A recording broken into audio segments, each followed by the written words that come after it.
Hi, I'm Tom Scioli, author of Jack Kirby, The Epic Life of the King of Comics and Fantastic Four Grand Design. I'm Matt Zeoli. And today we're talking about Nausicaa. This is our first time reviewing a Studio Ghibli movie, a Miyazaki production, probably not the last. It was made in like 84, and then it was like, translated, I think Disney put it out in like 2005. Wow. But this was kind of like a classic. Like, I knew the comic before I knew the movie.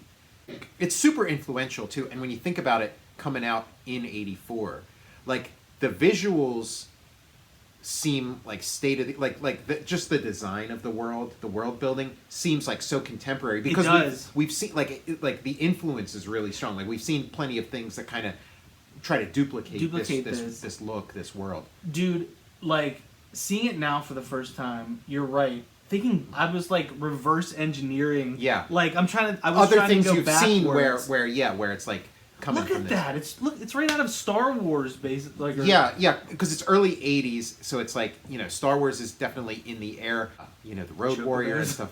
And Alien, H.R. Geiger and all this stuff. It also reminds me of like deserty, kind of like Tatooine-y, like Tatooine. Yeah, it's like, what's the Dune planet? Yeah, Arrakis. Yeah, it's got all that. Like, this is like a video game aesthetic. Like, it's been influential in like film and comics and animation, but like video games, big time. Like Definitely. this, and super ahead of its time. Every bit of it beautifully designed, and it's another thing I like, because like, one of the things I like about sort of like the sci-fi genre and the fantasy genre is like, I want to be transported to some other world, some exotic thing. And so the cool thing with this is like, it's such a thoroughly designed, exotic, from top to bottom world that like, even just kind of like the boring scenes in a movie that where you need like characters talk, like they're talking, but they're wearing these like super cool outfits and holding some weird looking cup.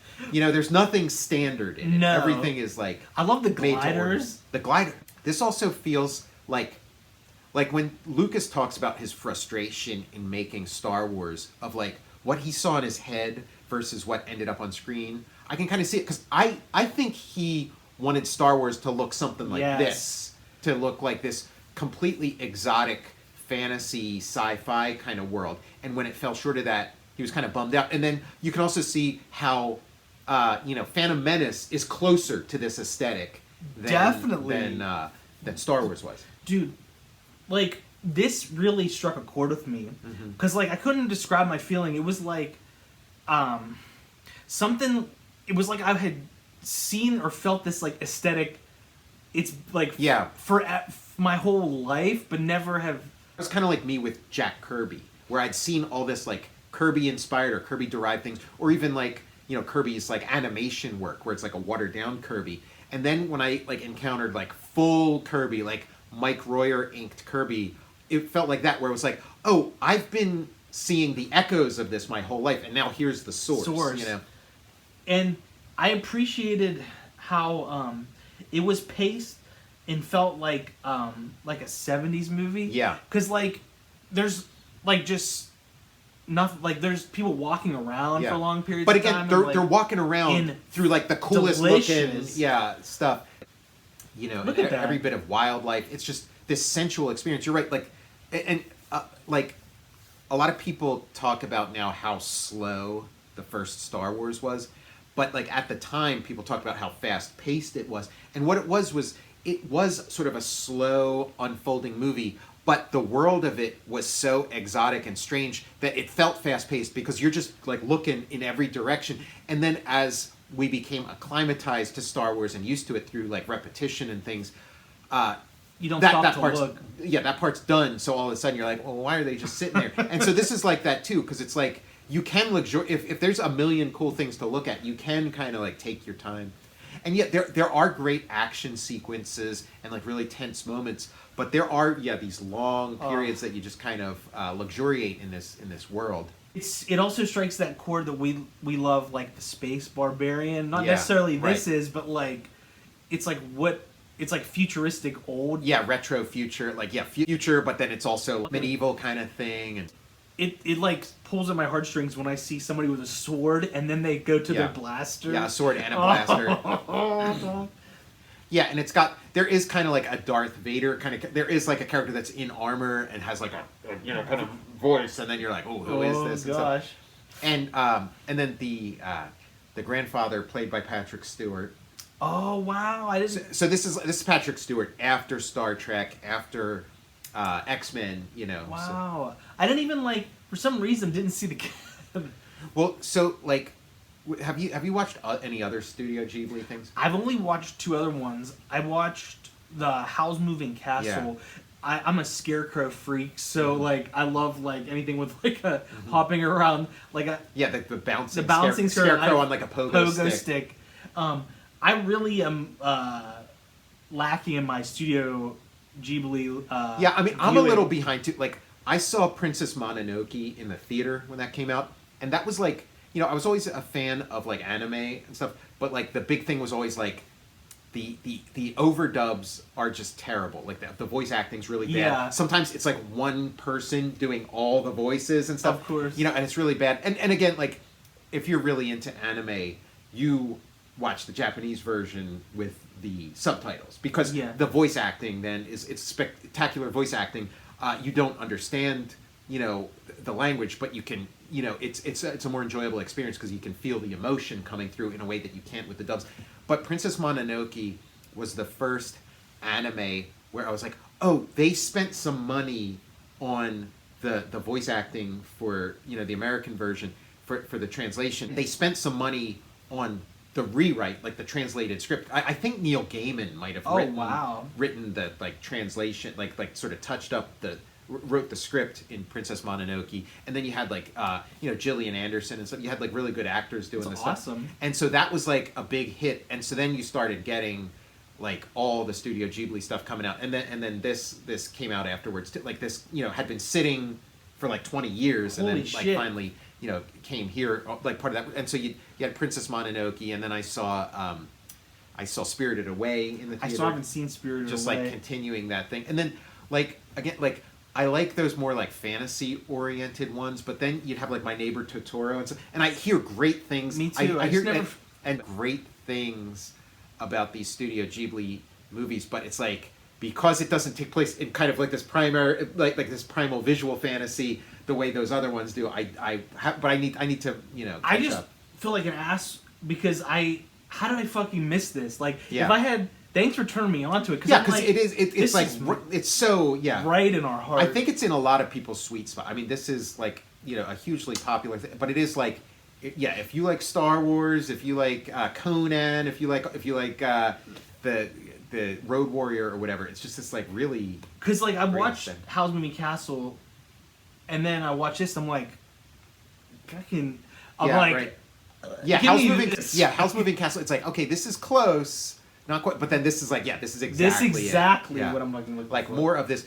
And Princess Mononoke is kind of in a similar, not quite this. This is the peak. Bullseye.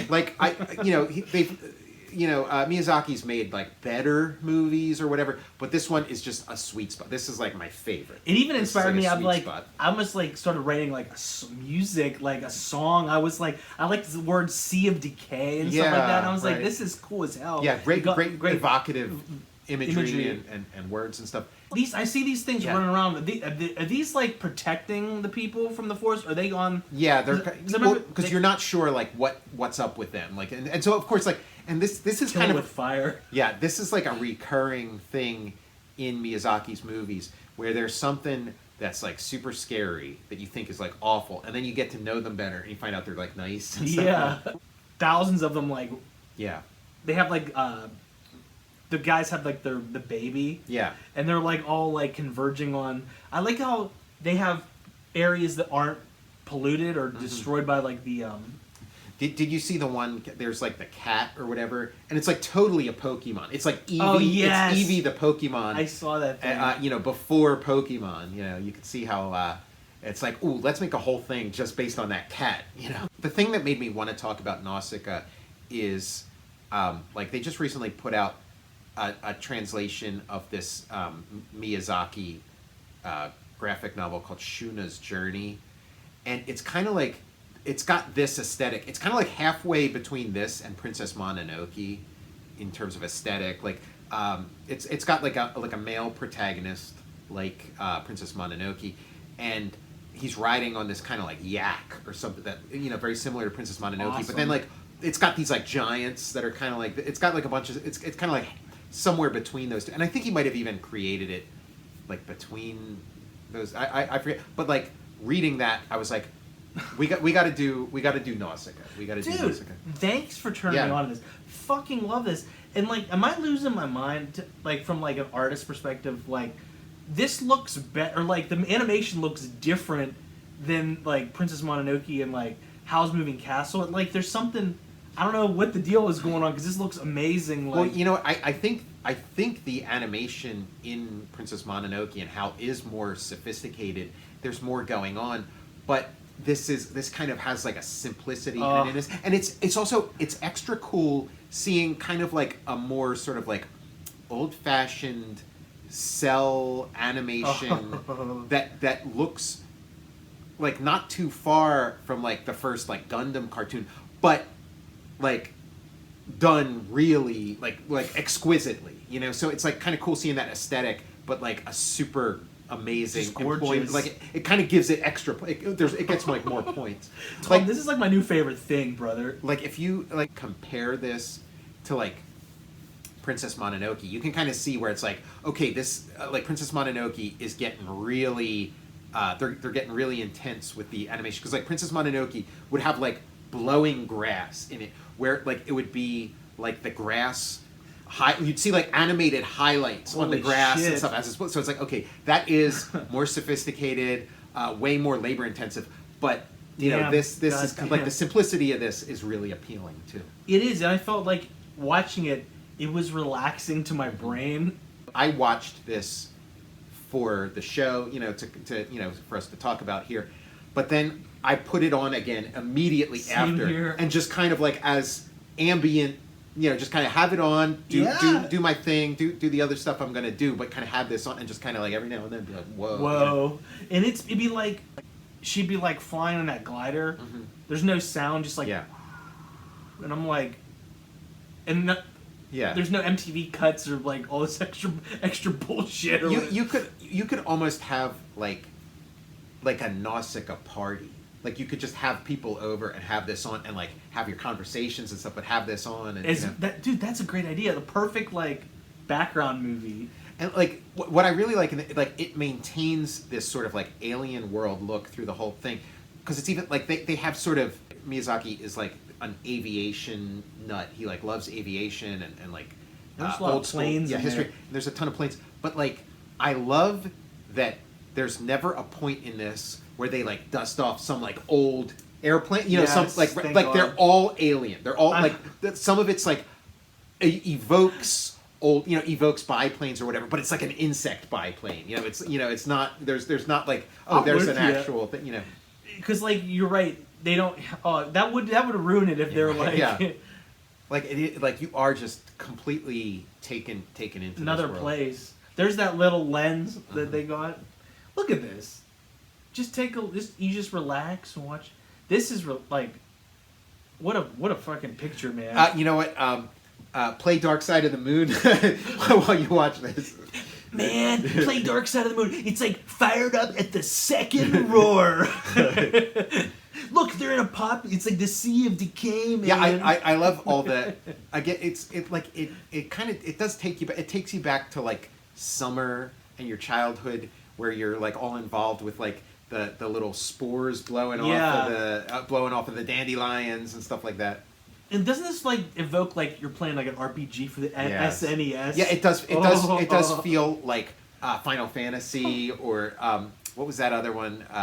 Like a square Chrono Trigger. Yeah, Chrono Trigger. It's like you're playing Chrono Trigger. Oh baby. And again, like all those things came after this. It makes being in like a moldy cave really appealing. Very appealing. Like you're in a cave full of mold spores that are filling up your lungs and coating it with and poison. It's like it looks so awesome. It's like you want to go in that cave and take a deep breath. This guy, I've seen him before this movie and didn't know where he was from. Yeah. Like I've seen that guy's image before. Have you seen him in like memes or something? I don't know, just like out in the like along my travels, seen that. and again, like the you know, the windmills don't look quite like a wind, you know, like they're just alien enough, you know, it's like Star Wars, where it's like if somebody like Attack of the Clones, when they go to a 50s diner and it's a 50s diner and there's Jawa juice and the cups, it's like it just takes you right out. But in this, like there's not one thing that takes you out of this world. It's just delicious. It's like meditative. It's like the colors. Yeah. The color scheme in this is like. Yeah, the color scheme is great, and the color scheme's aged really well. And yeah, like there's like some pastels. There's some. You know, some magenta thing kind of shows up, like really great color theory, and that's like you got to check out this Shuna's Journey graphic novel, because it's like he's like doing like watercolor and stuff, and just like the color schemes are just really great, brilliant, real easy on the eyes. Look at those. It's like those helmets are like half futuristic, half like surf like hats, and they like there's like muted tones. But then there'll be like some like really intense, bold, like usually like a pink or something. But it all works. It all, you know. Tom, thank you so much for like turning me on. I'm glad. Yeah, that's cool. What a fucking like gem this is. And like I don't know how any other like Miyazaki's gonna like top this. Like this is literally exactly what I fucking wanted. Right. It is perfect, but like he didn't want to repeat himself. You know, he wanted to explore. So it's like he nails it. He nails it here. You know? Look at that. Oh, that and then I just love.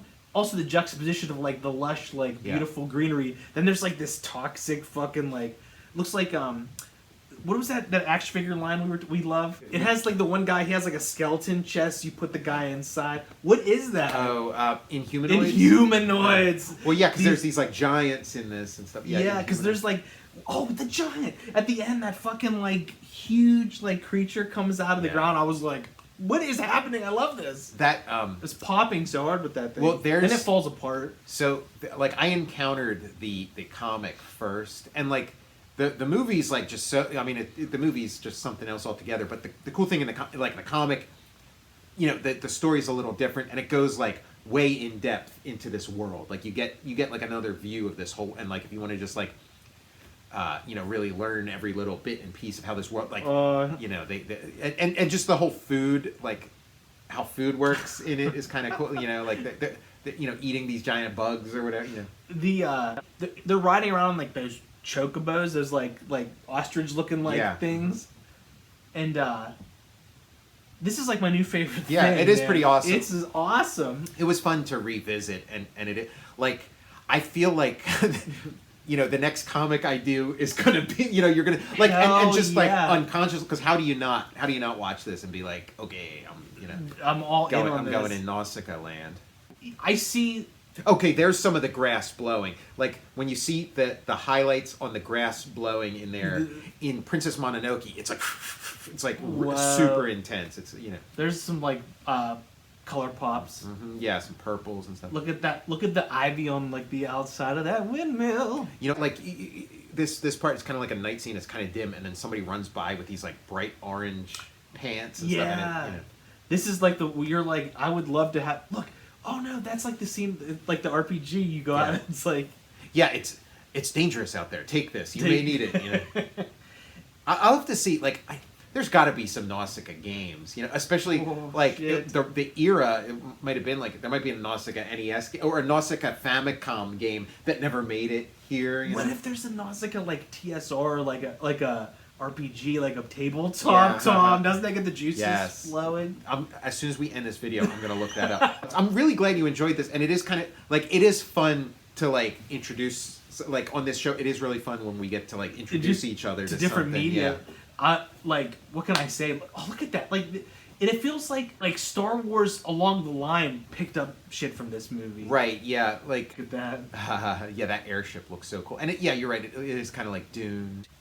I'm just thinking like because this came out in Japan in '84, and then it didn't work its way here until 2005, and it's kind of like there's this amazing movie, and it's like, yeah, American audiences won't be into this. You know, like. Cartoons, that's Disney. That's kid stuff. This is grown-ups aren't going to want to watch this stupid cartoon. Holy shit. Meanwhile, it's like cooler than anything.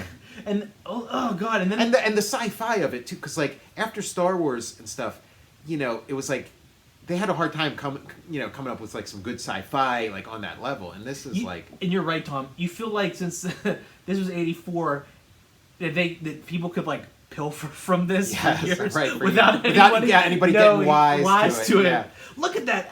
These bugs and these creatures show up. It like makes me like skin crawl, and I love it. For me, like I saw this as an adult and stuff, and was blown away by it. But there's like there's like a whole generation who like grew up, who are like adults now, who grew up with this. So like they're so lucky to have that in their DNA kind of. I would have loved to have seen this when I was a kid. Yeah, imagine the path you would see. Look at the purples. It's like anytime there's like a like fire light source or whatever, and then it kind of intensifies some of the color. Dude, we need a Kenner like Nausicaa toy line. Could you imagine like the like it'd be a deluxe figure? I was thinking like Kenner, like, where they're in the Star Wars pose, where they're like real stiff 80s kind of toys. With the glider. With the glider, yeah. It'd be like the glider's in the box with like the clear plastic front, and she's like in the side. You get the deluxe figure with. Well, I mean, we got some research to do, and we need to look up the Nausicaa video game, and then check out some Nausicaa action figures and accessories, and the Nausicaa RPG, the tabletop. Yeah, I mean, I wonder if there was ever like a lawsuit about that Pokemon that's running around in this. That like that little cat thing. It looks like all the Pokemon put together. It's like got elements. Like they're like, okay, we'll take the ears for this one. We'll take the tail for this guy. My favorite Pokemon is that bag of trash, like rubbish. Yeah. It's like my favorite thing right now. I'm obsessed with it. Yeah. It's interesting what we've got in rotation now, because it's like a nice sort of like all these very different things that really like the only thing they have in common is like they're awesome. Excellence. Yeah. But yeah, so this has been the Nausicaa Valley of the Wind episode of the Total Recall Show. I'm Tom Scioli, author of Jack Kirby, The Epic Life of the King of Comics, and Fantastic Four Grand Design. I'm at Zeoli. And you can follow me on Twitter at Tom Scioli or on Instagram at Tom_Scioli. Follow me on Instagram at Cinema_Tomb. And please check out my Patreon. Go to patreon.com, search Tom Scioli, and you can see various comics that I've been working on for the past couple of years. You can follow the show on Instagram at Total_Recall_Show.